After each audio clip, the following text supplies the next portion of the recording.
Hi, my name's Russell Holden and I'm with the Veteran Garage in Mudgee, New South Wales, and for those of you who've been following some of the posts we've done on the High Wheeler Facebook site, this is the chassis of the 1906 Kiblinger buggy that we're working on.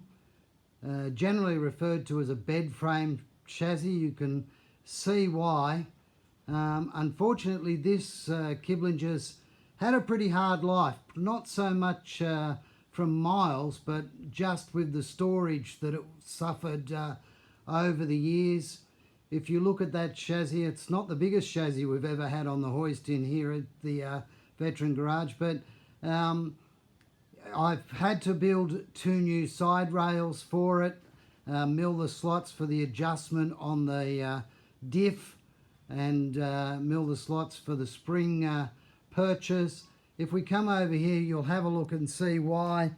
This is the original frame mount. You can see the pitting, you can see the rust through. That rust through was actually under the spring perch on the front, and that bolt hole there is the bolt hole that holds the steering column, or the piece of wood that the steering column mounts to, into place. So as I said, it's had a fairly hard life.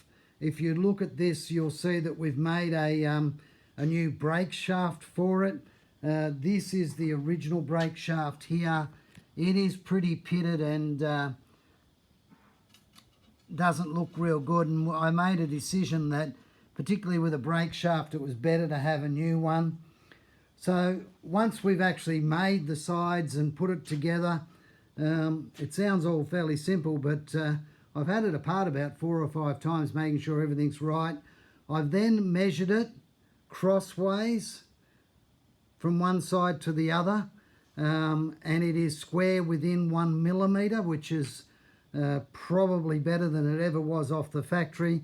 And for those that don't understand millimetres, it's actually 63.5 inches from side to side.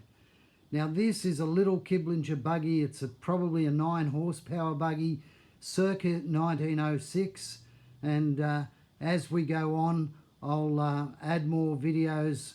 It'll now go to the sandblasters. It's been sandblasted once. It'll be re-sandblasted. It'll be primed and painted, and once that's done, then we'll put spring perches on, put the springs on, put the underframe on, and start and build front and rear ends for it. So thank you very much for looking.